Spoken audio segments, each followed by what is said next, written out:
para a gente compartilhar com os muito mais jovens do que nós, que é exatamente um pouco da sua trajetória. Porque quando eu te conheci no IDS, você era um praticante de política científica e tecnológica, que os ingleses chamam de practitioner. Você não era um acadêmico, você não chegou ao IDS como um acadêmico, mas você chegou com uma bagagem bastante substancial na área de política científica e tecnológica. Como é que foi isso? Como é que você acabou chegando nesse ponto, vai um pouquinho mais para trás de 1989, para a gente entender um pouquinho como é que você enveredou pelo caminho da política científica e tecnológica, trabalhando no Ministério, e depois entrou mais pesado na área acadêmica?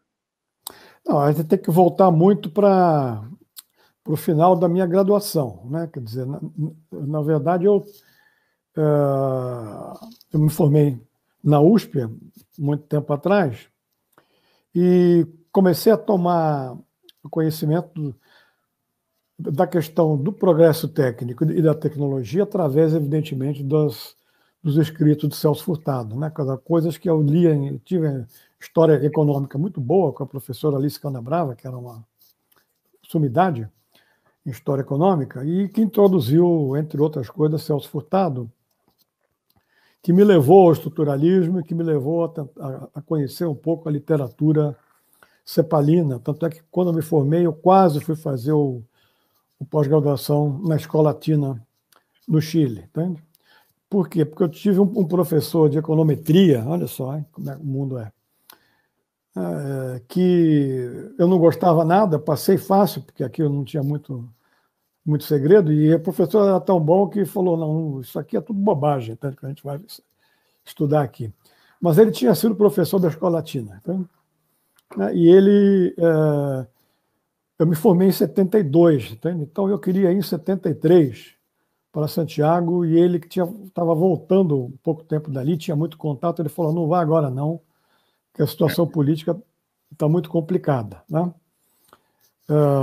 Esquece um pouco isso. Mas eu, junto com essa, digamos assim, leitura sobre o progresso técnico, que não me era dada nos bancos escolares, né? Que eu fazia à margem, fui presidente do centro acadêmico, aquelas coisas que a gente faz quando é jovem, que faz com muito amor e carinho. Eu consegui um estágio no último ano que era exatamente com a questão da tecnologia na agricultura. Então, eu entrei, fiz um estágio com um professor de economia sobre uma coisa que não me era dada nos campos escolares e que me abriu as portas do ponto de vista de pesquisa na área de tecnologia e estrito senso. Quando terminou esse estágio, eu me formei e não fui para a Escola Latina, esse professor me convidou para um projeto que estava sendo feito entre a Escola Politécnica de São Paulo, o governo do Estado de São Paulo, que tinha um Conselho Estadual de Tecnologia, que tinha sido criado naquele momento. Né? O Mindley foi depois um dos diretores, o secretário de Ciência e Tecnologia de São Paulo, acho que é o primeiro deles. Né? Esse projeto era feito entre a Escola Politécnica, Engenharia de Produção, e o MIT, né, o Center for Policy Alternatives, um centro dentro do MIT que se preocupava com política tecnológica e com política de ciência e tecnologia. Né? E esse grupo tinha vários engenheiros, precisava de um economista recém-formado para entrar numa pesquisa sobre transferência de tecnologia. Né? E eu entrei, foi para mim foi a primeira experiência, visitei 30, 50 empresas, né, no ramo metal mecânico e tal, em São Paulo, né, metal mecânico alimentício, porque o projeto de pesquisa tinha aplicação de questionários nessas empresas, etc. Né, e vi uma coisa que não tinha sido dada nos bancos escolares, vi uma fábrica. Então ele viu o que era transformação, né? O que era a transformação, você sair de matéria-prima, né, o M, né, chegar no... Enfim... aquelas coisas todas. E fiquei fascinado por aquele mundo, um economista que era absolutamente ignorante com relação a isso. Então, fiz essa pesquisa, passei 6 meses como pesquisador do MIT. Minha primeira experiência foi como pesquisador do MIT.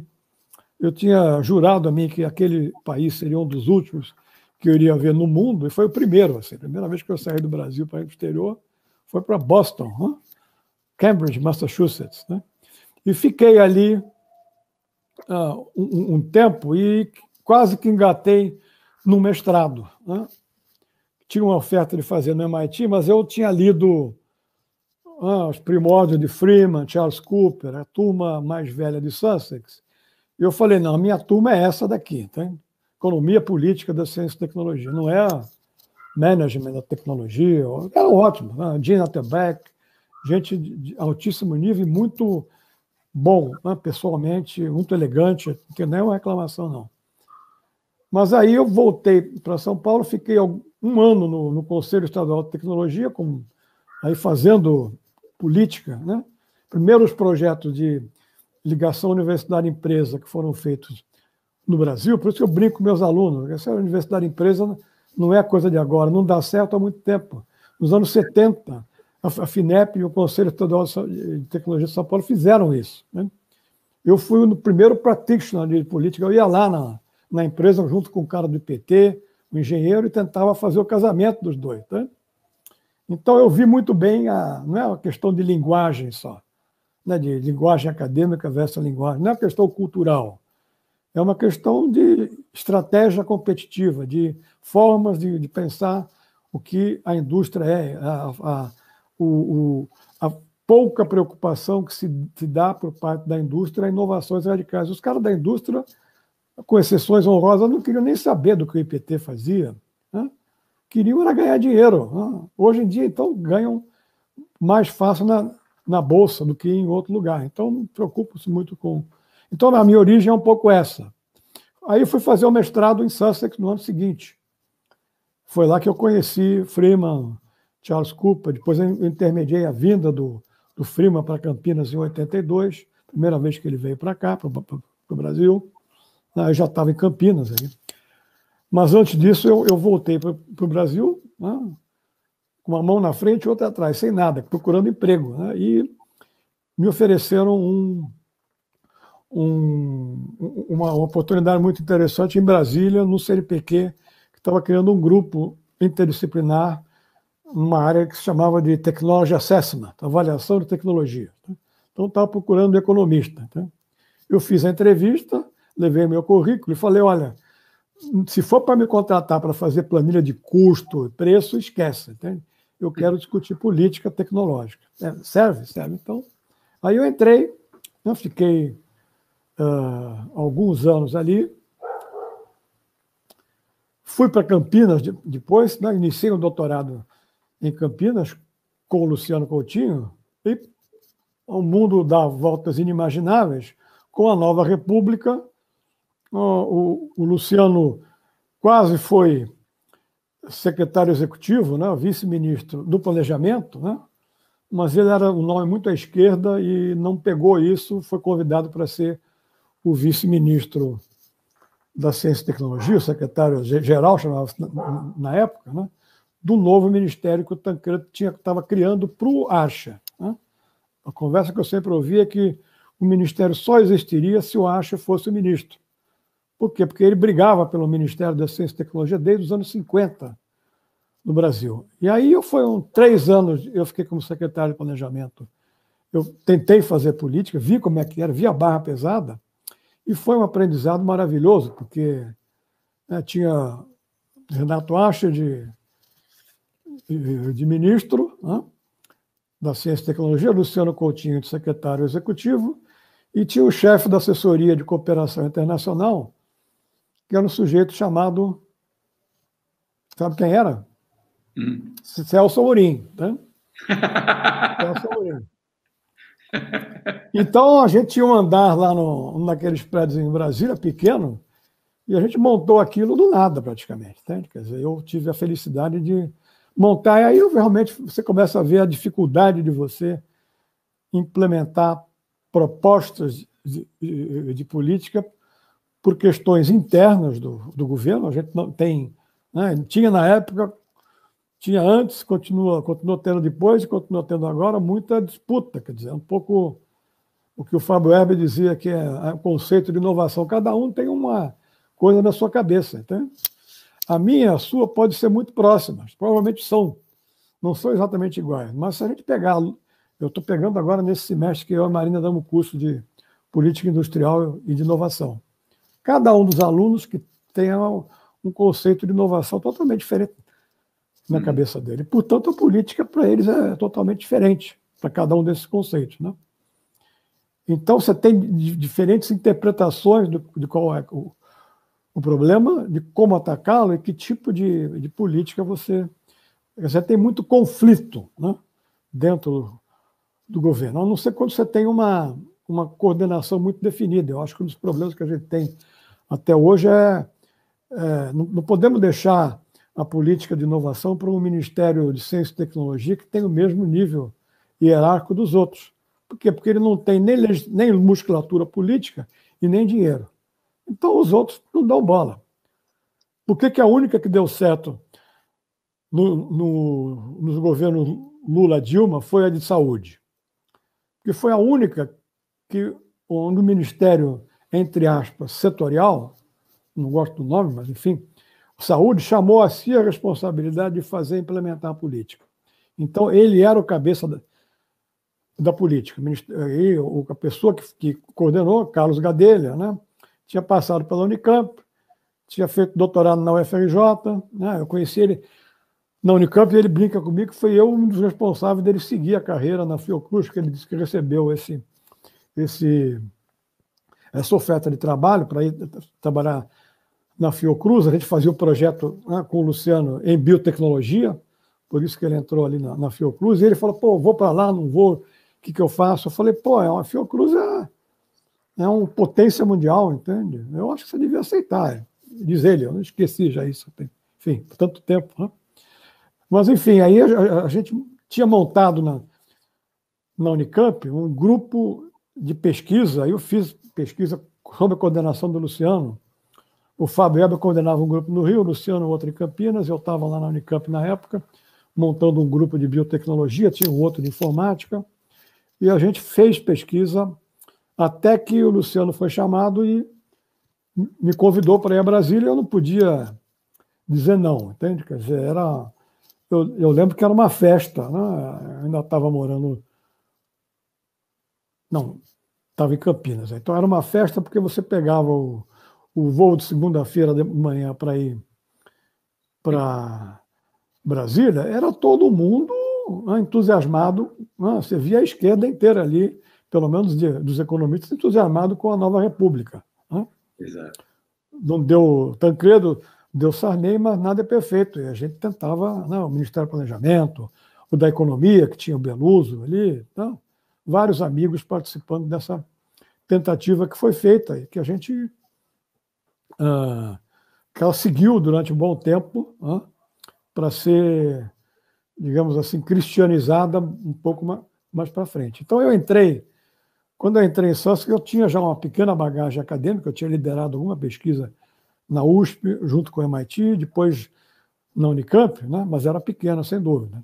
E tinha mais uma preocupação de política que, como todo mundo que fez centro acadêmico, que participou né, que se preocupa com os rumos do seu país, que fica irritado com a pobreza, que não acha que isso seja natural, que você tem que atualizar, todo mundo tem que ter um viés político ali, né?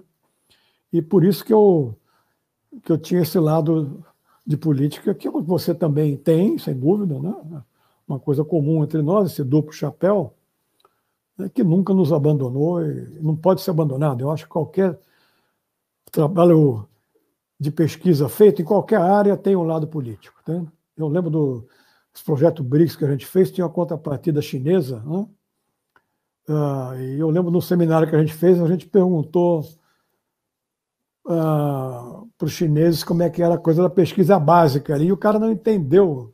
Né? Ele começou a falar outra coisa, aí eu falei, mas pesquisa básica é isso. O cara falou, não, na China a pesquisa básica é o que serve para resolver os problemas do povo. Entende?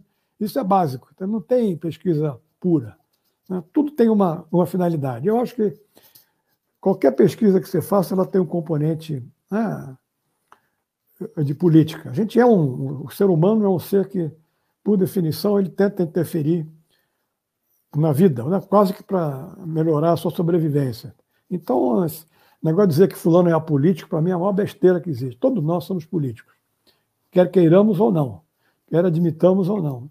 Bem, Inclusive, quem diz que não faz política está fazendo política. muita, e muita, muita. E muita, e muita. Nós sabemos muito bem como é que se passa isso, mas, obviamente, que uma das formas de deslegitimar processos de transformação é você criar a falsa ideia de que existe uma isenção técnica, teórica, acadêmica diante do mundo. E isso é uma grande balela, né?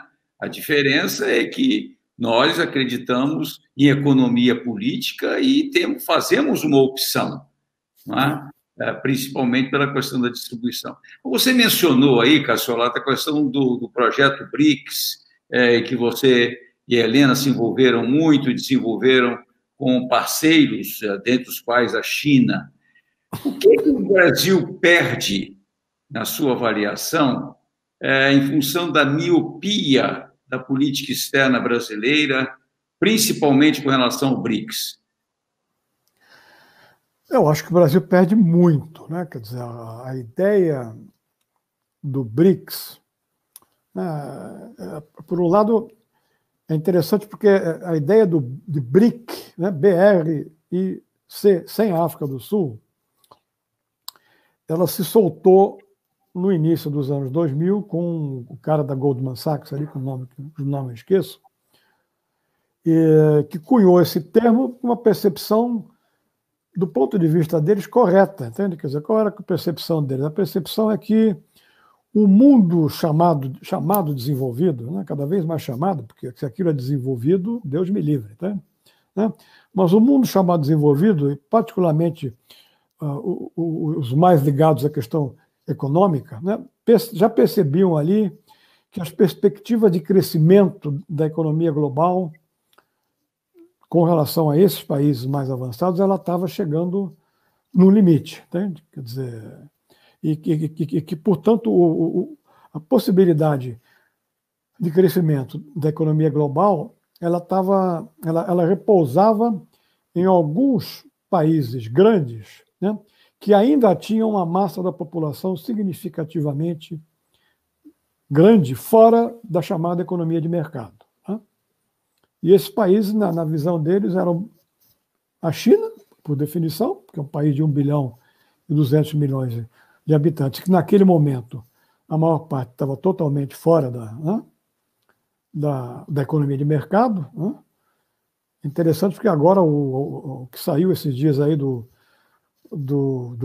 da última reunião, o próximo plano quinquenal chinês, o ano que vem, provavelmente eles vão poder dizer que já acabaram com a pobreza, né, no país. Quer dizer, cada ano, 2000 e pouco para cá, eles têm colocado na economia de mercado 60, 70 milhões de chineses como novos consumidores. Tá?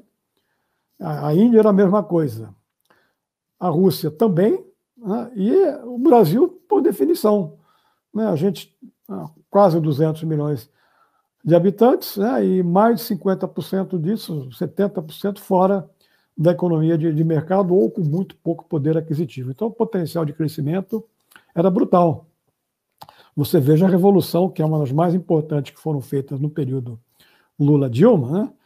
Em que as políticas sociais, que foram as mais fantásticas que poderia se imaginar, elas colocaram na economia de mercado, alguns dizem 30, 40, até 50 milhões de brasileiros que em 2016 já foram rapidamente retirados dela. Tá?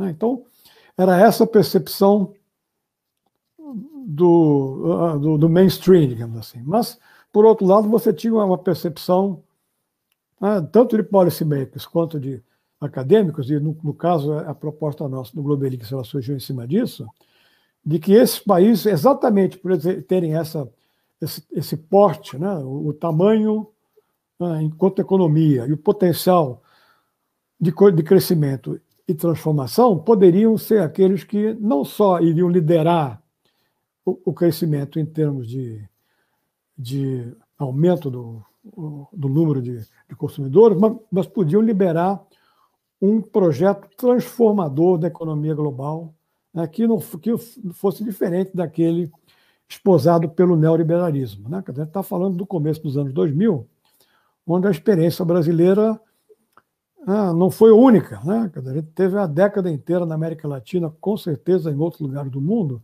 de uma transformação política virtuosa com a tomada de poder de vários projetos mais à esquerda. Né? Então havia esse espaço, e evidentemente que, no caso dos governos, né, os governos dos países BRIC perceberam isso, né, e sobre a liderança não interessa muito bem quem fez, mas sem dúvida a China teve um papel mais importante no sentido de viabilizar, mas o Brasil foi mais importante até para trazer a África do Sul para dentro, para colocar um país africano, né? Tinha problemas sociais gravíssimos e que estava passando por um processo de transformação também. Então, essa era a ideia, né? Um pouco geral, quer dizer, a ideia de você, no nosso caso, era tentar entender esse processo através, né, de uma abordagem sistêmica da inovação, que é a nossa aí.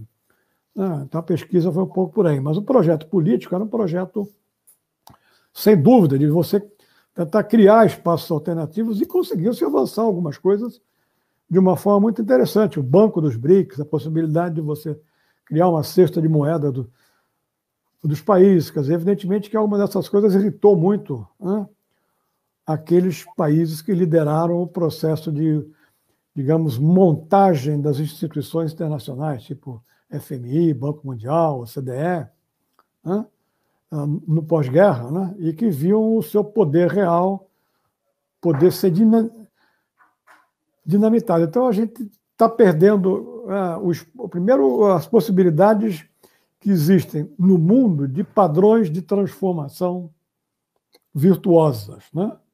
Algumas mais, menos, com muito problema, mas os BRICS têm a condição de liderar isso. Como eu acho que a China está fazendo, particularmente com dois dos seus grandes megaprojetos, que são as rotas, a nova Rota da Seda, né, o Belt and Road Initiative, e os Smart Cities. Né? Eu vi lá o que eles fazem com as cidades inteligentes, não tem nada a ver com as bobagens que o Ocidente fala, são projetos de transformação do território, né, de você criar pedaços totalmente autossustentáveis, que geram a sua energia, que processam o seu dejeto dentro de uma unidade única, entende? Usando essa possibilidade para liderar um novo padrão tecnológico, enquanto que o do Ocidente, interesse artificial e outras, é para aprofundar, eu vou escolher bem o termo, as bobagens do velho paradigma. Portanto, não será uma quarta revolução, jamais, porque é aprofundar as maluquices do paradigma explorador que a gente está vivendo. Então, a gente, quando sai disso, a gente está perdendo tudo. Não é só o grande comprador nosso, que é a China. Né?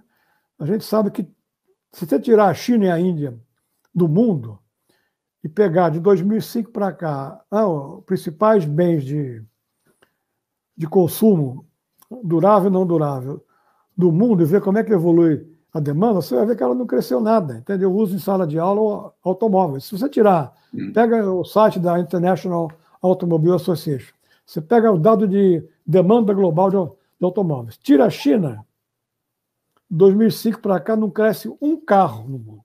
Não tem um carro a mais produzido do que em 2005. E isso vale para televisão, para tudo que você possa imaginar. Quer dizer, então a gente está se descolando do lado dinâmico para se colar no lado histriônico, aí, sei lá, entende? No lado que não está conseguindo achar o seu caminho. Né? Eu te confesso que quando o Obama foi eleito, eu fiquei até entusiasmado no início, porque ele falou, bom, vamos esquecer o velho paradigma e montar nas novas fontes energéticas. Eu falei, pô, vai ser legal. Então, no mundo, Estados Unidos e a China, cada um tentando a sua maneira dar esse salto. Não, um ano depois ele calou a boca porque o lobby do petróleo, a Halliburton, as corruptas, a Halliburton é a empresa mais corrupta do mundo, tá?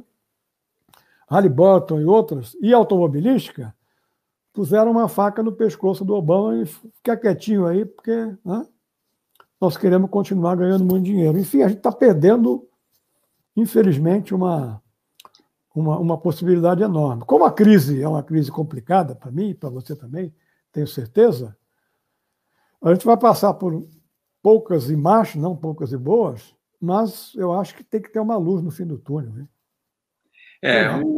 Me parece que foi bom você resgatar o sentido de BRIC lá no mercado financeiro, porque, na realidade, o projeto do mercado financeiro, ou aquilo que hoje a gente pode tranquilamente chamar de capital improdutivo, era transformar o Brasil na grande fazenda, a Índia no grande escritório, não é? E a China na grande empresa maquinofatureira. Essa era a ideia deles.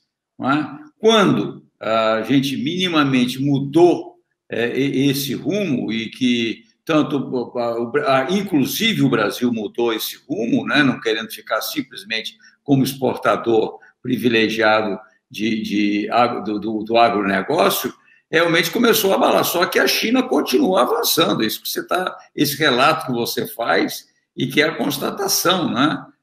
Eles vão avançando e criando cidades novas e criando, quando se fala em capital seed money, ou quando se fala em qualquer coisa, o da China é sempre múltiplo, não é? Então, o Vale do Silício da Califórnia tem uns 8 na China, não é? E o que é mais grave para a percepção, principalmente do Império, é a dificuldade de aceitar que eles não perderam somente em manufatura, mas já perderam também liderança tecnológica. Essa questão toda do Trump e dos seus seguidores com relação ao 5G fica claro, não tem como segurar, não tem como segurar, inclusive porque a China, sim, tem uma política no sentido global para ser potência mundial e buscando parcerias. Buscou com o Brasil. O Brasil é que está dando de costas para ele e fazendo retrocessos, né, Cassiolato, que a gente nem acredita mais, fica difícil. Não é? Eu, outro dia, recebi uma mensagem de um colega de Banco Interamericano, disse, olha, está acontecendo uma coisa que jamais ninguém podia imaginar, é que o Brasil apoiasse o presidente do BID ser um estadunidense. Isso é inconcebível. Inconcebível. Os Estados Unidos nem quiseram isso foi entregue de bandeja, porque nunca quiseram. Sempre quiseram comandar, mas de outra forma, uma forma mais disfarçada. Então, nesse sentido, eu acho que a gente precisa experimentar essas experiências e essas vivências e essas visões, né? Parar com essa história, eu concordo com que história é essa de quarta revolução industrial, até porque fica um apego com a história da indústria, né? Como se fosse aí o cerne da coisa, né? E ninguém querendo aproveitar e vendo a oportunidade. Agora, a pandemia está demonstrando o quão importante é o complexo industrial da saúde nesse país.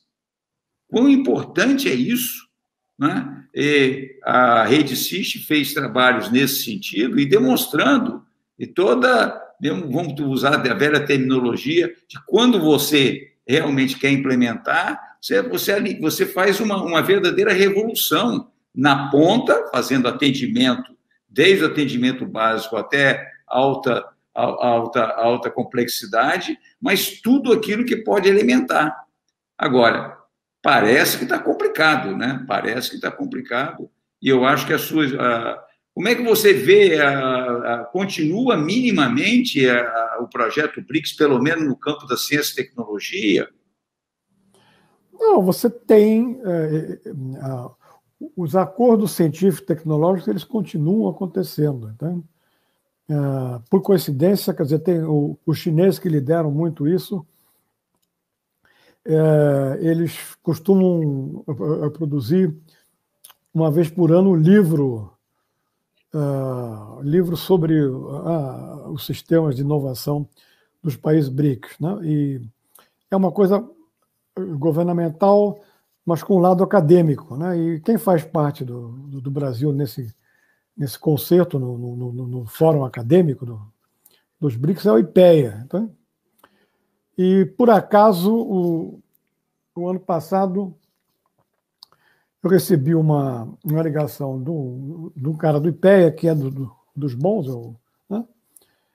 Dizendo que eles não iam participar desse esforço e queriam indicar o meu nome. Entende? Eu falei, bom, eu tenho a liberdade inteira de escrever o que eu quero? Tem, então tudo bem. Então, entrei e estamos até terminando um livro sobre ciência, tecnologia, inovação nos BRICS, com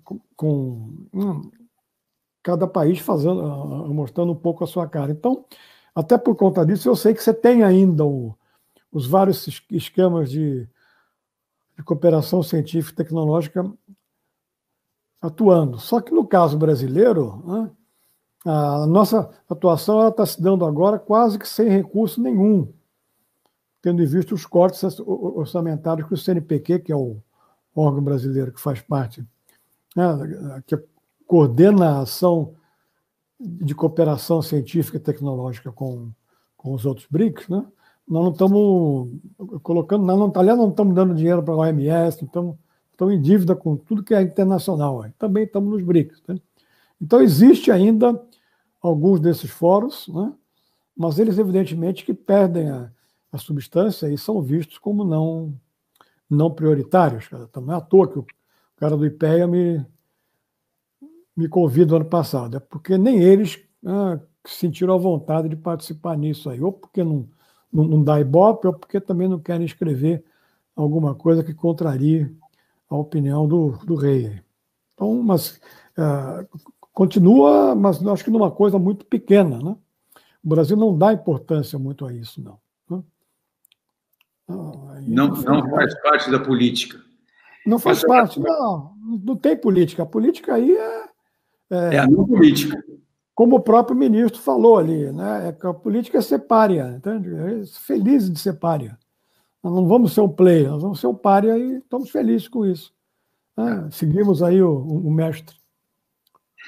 Cassiolato, a gente vai fazer um breve intervalo, já a gente retorna aqui.